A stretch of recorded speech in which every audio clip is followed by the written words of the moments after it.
un commissaire aux enquêtes économiques loolu xam naa war ngeen koo xam ci moom yàgg na ci administration nekk na commerce extérieur nekk na trade point nekk yore na fi ay ndomba tànk daal léegi man nag man sama wàll man gëstukat laa donc man suuf laa xam ak bay loolu laa liggéey naa ISRA Institut Sénégal de recherche agricole comme chercheur pendant 23 ans ma jógee fa dem développement liggéey ak USAID ñu di ko wax agence américaine pour le développement international comme charge de programme donc CPI bi dañ cee fekk rek léegi nag exemple bi ma leen mën a expliquer mooy aspect conseil bi appui conseil parce que man dama am Kër Bel-Air léegi titre foncier la mais xam nga groupe la opérative la léegi bi ma amee sama kër ma tabax ba pare ma bëggoon def li ñuy tuddee extraction titre foncier ma yóbbu ko jox fi ma war a aw yépp jaar naa ko domaine fay moom daal ni ma la ko misaale daal ci ni ma ci gàtt gi 2008 laa fa dugal dossier bi dem nañoo dem ba 2013 mënuma xam fu kayit gi nekk te fay naa lépp lu ma waroon a fay ba ma jaaxle ba jaax rek ma bés rek ñu toog di waxtaan ma ne ko ndax sa compagnie bi nañ toppatoo ay ki mu ne ma may sama benn fonction mooy appui conseil ma daal di koy jébbal dossier yi ci weeru koor lañ ne motul 6 mois ñu indil ma sama yëpp dama ànd rek xale bi dafa ma yóbbu rek domaine fii nii ci kii bi nu mu tudd foire bi ñu jàll ci dossier mu wan ma yëpp étape yi rek dama jaar ak signé jël sama kayit ñëw donc vraiment ci ko xam ne presque juróomi at topp nga ci kayit bi xamatuma sax fu kayit bu nekk ku ma xam nag dem naa fa taxaw moom def ko lu mat 6 mois gëwuma ko sax parce que je n'ai plus les dates en tête ma daal jël sama papier bu tegee ci loolu terrain yi wax dëgg yàlla am na ñu bari ñu ma xam wala naa ko ñoom bu ñu paree ci terrain yi ba mu yox la sa këyit jubal ci notaire bi jógee ci notaire bi nga continuer dem impôt et domaine xam nga nu mu ko tuddee conservation foncière yooyu yëpp ci moom lañ ko jàngee xam ko donc du man rek j'ai d'autres exemples ñu bari ñu xam ne ci ñoom lañ jaar am na sunu collègue boo xam ne tabaxal na ko kër donc te loolu ci programme ci la bokk donc daal ci gàtt ki daal madame Samba elle est très efficace. yow dégg naa sa biir wax nga ne am na ñoo ko booleel. waaw moom ci lan la leen jàppale ci ay kër la leen jàppale wala da leen jaay ci kër kër la leen jàppale. dañ jaay ay kër waaw dañ ay jaay kër am na ku ma ñu doon cité léegi sama collègue la moom it nekk moom dafa basé Accra mais fii ci Ngor mi jënd na fi terrain yaay na fi aussi ci boori Mamel yi sama ay collègues yu xam ne ñoom ñu tabax nañu am na ci koo xam ne sax moom moo ko tabaxal ba ko kër bi ma ko gisee daf na vraiment je suis très satisfaite de ce que madame Samba a fait pour moi donc ami moom wax dëgg yàlla jub laa ko xamee jub ak dëgg te liggéey nag da ciy dem ba jeex rek. waaw parce que moom gis nañ ne dafa wax ne l'immobilier autrement. waaw te autrement boobu noonu. parce que autrement bi mooy këyit. parce que man ni ma ko gisee nit ñu bari fii dañuy wax xamoon ni ñu ko waxee délibéré da ngay dem jël sa këyit à la fin yow yaragoo dara parce que xam nga mën naa am ni këyit tey.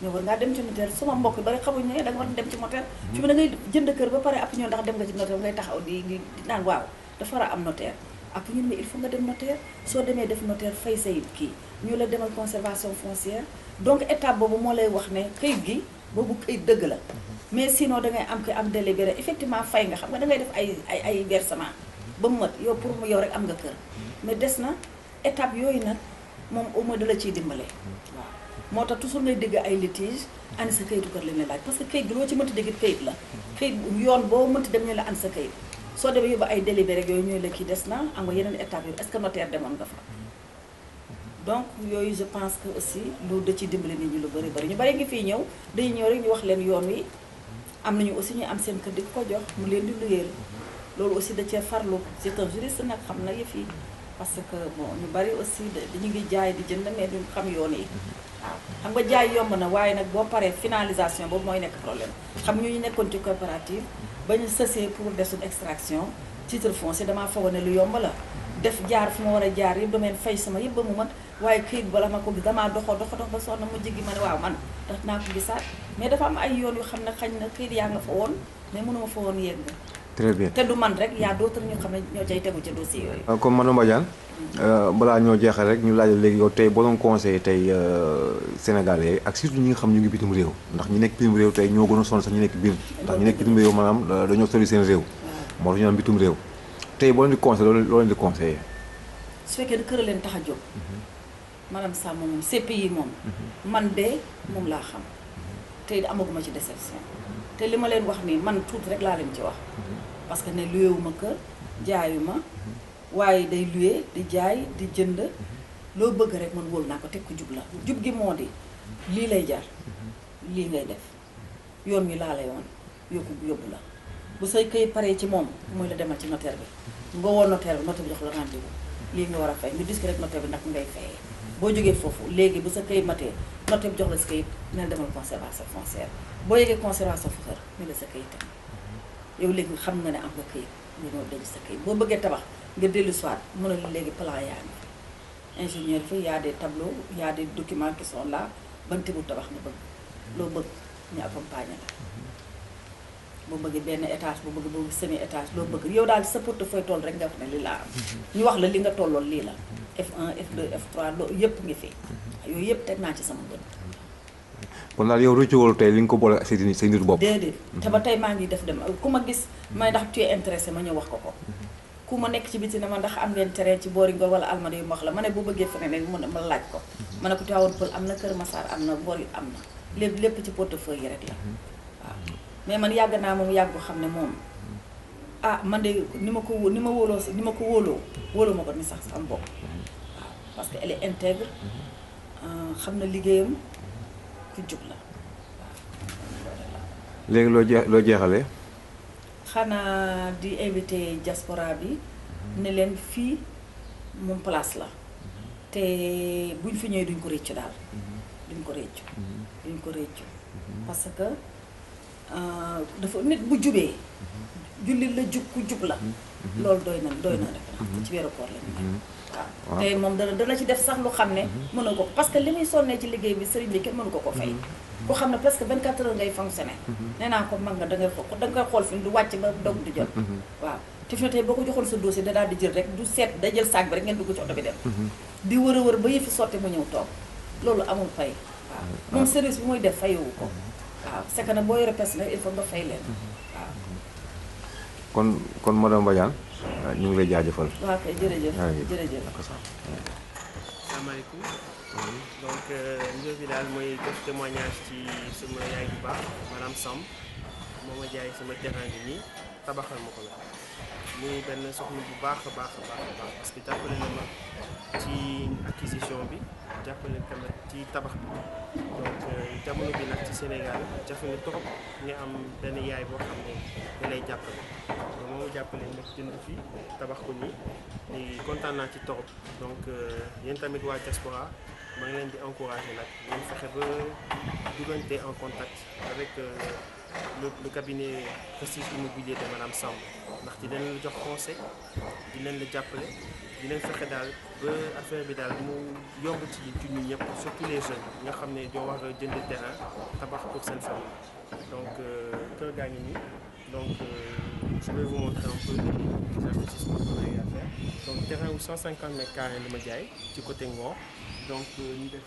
R+1 avec terrasse accessible donc ñu ma ko dikkalee moom du ma wax prix bi mais fexe na daal ba mu yomb daal ci man vraiment maa ngi koy remercier di ko gërëm ndaxte bon ça c'est les réalisations benn rêve la boo xam ne nit ku nekk bëgg nga am sa kër donc moom daal je dirais que c'est la faiseuse de rêve daal maanaam mooy may defar ay am sa rêve daal dénk ko maanaam Samb xam naa dina ci jàppale bu baax a baax a baax a baax.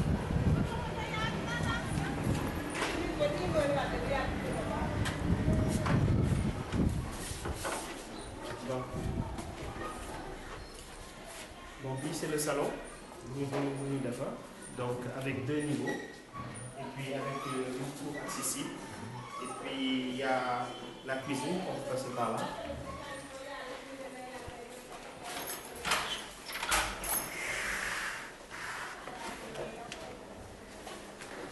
Vous voyez, c'est très aéré, cuisine dans les murs. Genre, un espace pour le lavage. Et puis, une salle de bain visiteur, chambre visiteur. Et ensuite, il y a les chambres par en haut, avec les chambres enfants. Donc, Voilà, c'était mon témoignage que je voulais donner ci Madame Samb ak cabinet Prestige Immobilier. En tout cas maa ngi koy gërëm di ko sant te yéen tamit maa ngi leen di encouragé waa diaspora dañ fexe encore une fois duggante ak Madame Samb dina jaay terrain dina tabax dina leen tabaxal donc voilà en tout cas j'espère qu'il y aura beaucoup de projets te yàlla jàppale ñëpp et encore une fois Madame Samb maa ngi leen gërëm di la sant merci. ministre ñu ngi lay nuyu di la jox sa wàccuwaay bu mat sëkk.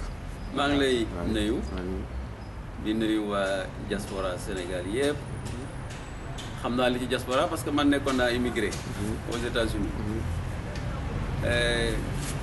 pour wax ci nga xam ne moom nga may laaj nag muy Aminata Sall Samb ah pour ma tënk ko dana jafe de mais danaa ko jéem a tënk ndaxte sama ànd ak moom ci atam ren bi mi ngi ci ñeent fukki at maa ngi ko xam ñi nga xamante 1976 mu ñëwee fac de droit université Cheikh Anta Diop ma fekk ko yàlla boole ñu ànd moom moo ñu njëkk am borom kër mu njëkk am borom kër ñun après lañ soog am soxna ba génnee fa ñu ànd dem ENAM école nationale d'administration et de magistrature génnee fa dekk même section nekk commissaire aux enquêtes économiques liggéey contrôle économique liggéey commerce extérieur man Aminata nekkoon na sama patron parce que bi ko yàlla yóbbee mu nekk commerce extérieur fekk man ma jógee ministère affaires étrangères mu nekk chef de division commerce extérieur dama ñëw fekk ko foofu ma nekk fa chef du bureau mu nekk sama patron te nag dafa nekk koo xam ne kii yàlla da koo jubal maa ngi fàttali ko bi nga xamee ne ñu ngi nekk contrôle économique mu doon liggéey bu jafe moom rek la Jean Collin mos a bind Jean Collin xam ngeen ko mbiram dafa jafe woon moom rek la Jean Collin mos a bind lettre di ko félicité ngir liggéey bi nga xam ne mi ngi koy liggéey ak jubal ji nga xam ne mi ngi ko doon def ci contrôle économique te contrôle économique dana bunt boo xam ne bii buntu xaalis la mais 40 ans ñun def nañ lu mat fanweeri at ak ñett ci administration mosuma dégg lu Aminata laal alalu jàmbur mosuma dégg lu mu luubal man mii nekk man li ma Ablaye di dénk ci ministère dénku ko kenn ministère bu dul ministère u jinne yore na la bu fekkoon ne tey dañ ma tudd ci ñi nga xam ne njort nañ ne dañoo luubal xaalisu Sénégal du ma ñëw fii tey di témoigner ci Aminata Sall parce que yàlla daf ñoo boole jukko jub laa ko xamee bëgg du tooñ kenn boo ko tooñee nag mën ngeen a reyante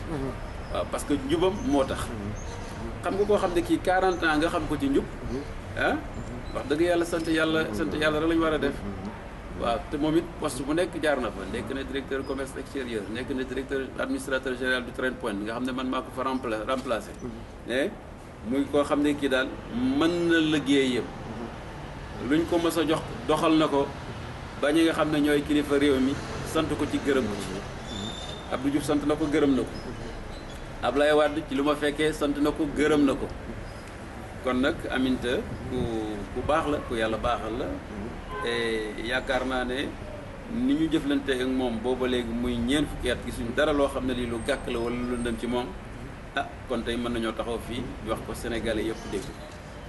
kon mun nañ jàpp ne kon te immigré yi nga xam ne ñoo am wàllu problème ci wàllu suuf ak li ni mel tey seen xel war naa dal comme moom jënd ba dugg ci mbir mi.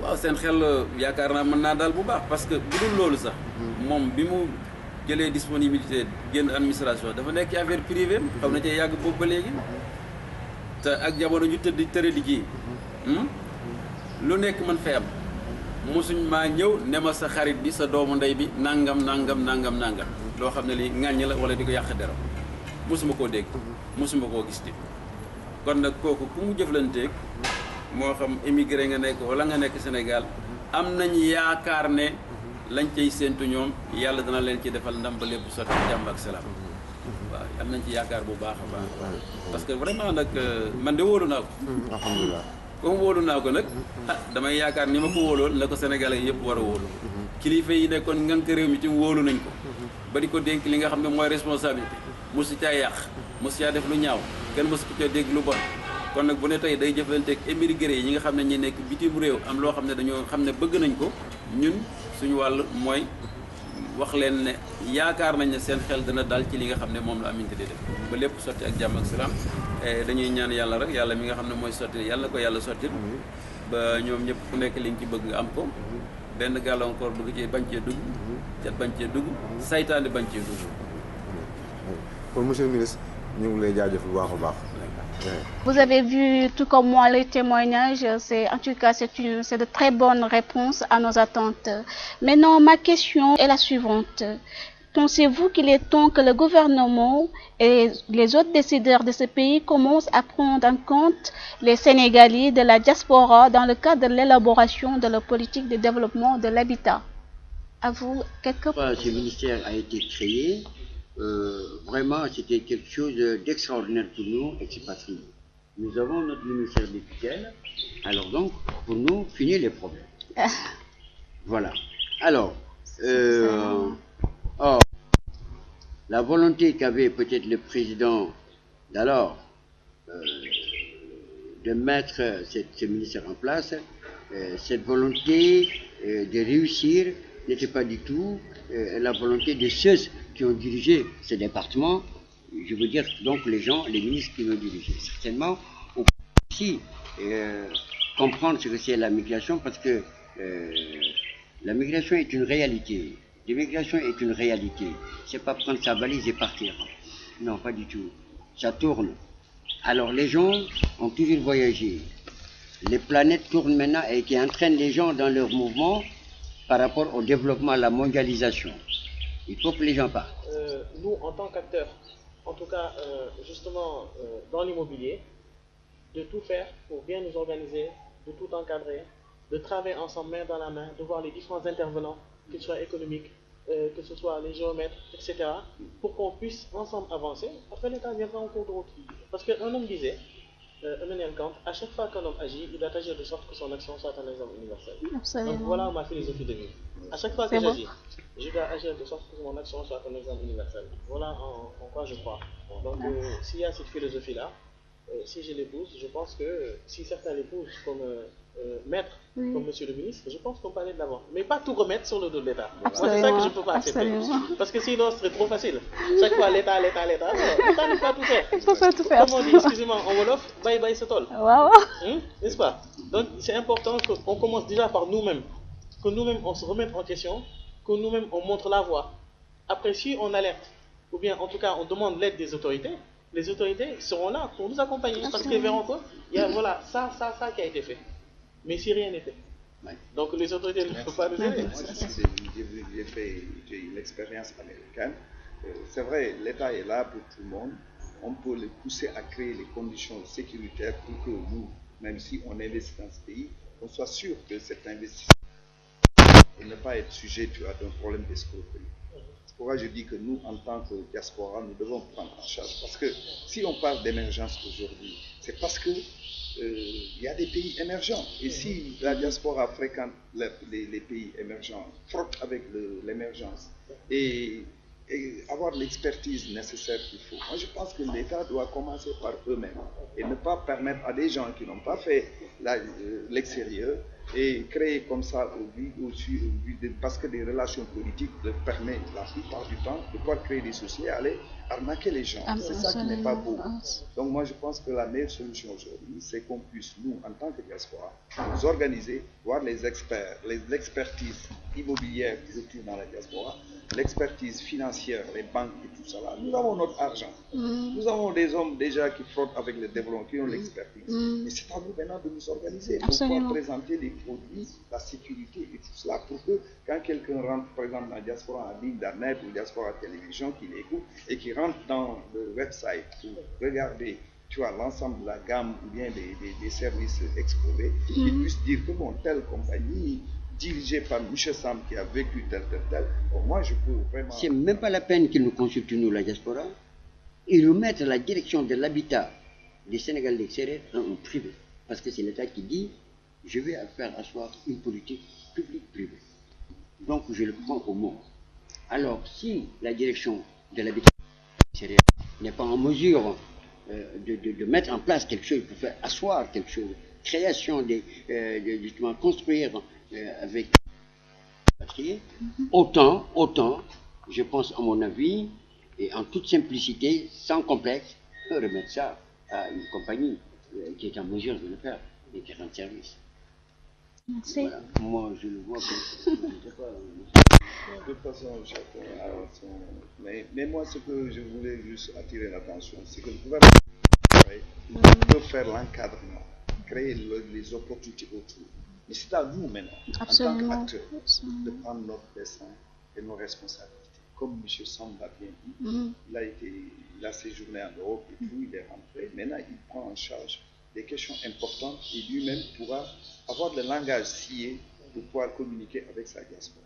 Parce que moi, c'est la gérance. Un Sénégalais également, la diaspora, peut avoir un bien immobilier, peut avoir un immeuble, une villa, des appartements, et il a besoin de faire ce qu'on appelle la gérance, c'est-à-dire le reversement, et puis de gérer, de récupérer le loyer, n'est-ce pas, du locataire. Mais le point le plus important aujourd'hui qui nous a ramené ici, je pense surtout c'est à l'aspect foncier. Donc l'aspect foncier, c'est quoi? C'est dire aux Sénégalais de ne pas s'inquiéter. Parce qu'il y a beaucoup de terres qui font partie du domaine de l'État. Nous, on fait ce qu'on appelle la vérification pour vérifier est-ce que l'État a prévu quelque chose sur cette terre. Si on fait cette vérification, après, on a ce qu'on appelle le délibéré. Donc le délibéré, c'est un acte administratif qui est délivré par la communauté rurale. Ensuite, nous, on a cette capacité à transformer le délibéré en titre foncier de 18 à 24 mois. Vous voyez, donc c'est très important parce que aussi nous on a pris l'aspect financier parce qu'on se dit que les Sénégalais, même si c'est les Sénégalais de la diaspora, certains n'ont pas beaucoup les moyens. Mais tous ces terrains, en tout cas, c'est par rapport à ce qu'on appelle la zone périurbaine. Donc c'est tout ce qui est Keur Massar, Keur Ndiaye-Lo, Kivangogne, Yakhirat, Gorom, etc. Donc avec l'avènement de l'autoroute à péage ainsi que l'aéroport international Blaise Diagne, plus rien n'est loin. Donc nous c'est là-bas qu'on a décidé en tout cas de faire des programmes. Donc les Sénégalais qui viennent, même s'ils ont peu de moyens, les Sénégalais de la diaspora, donc qu'ils viennent, qu'ils donnent un acompte. Parce que c'est des formules, en réalité, qu'on a essayé de trouver. Des formules où, par exemple, on demande à la personne de donner un acompte. Donc, pour réserver. Donc, on remet un contrat de réservation. Après ce contrat de réservation, donc, au fur et à mesure qu'on avance dans le temps, entre 18 et 24 mois, le temps que le titre foncier sort, la personne, après avoir donné cet acompte, peut verser mensuellement un montant.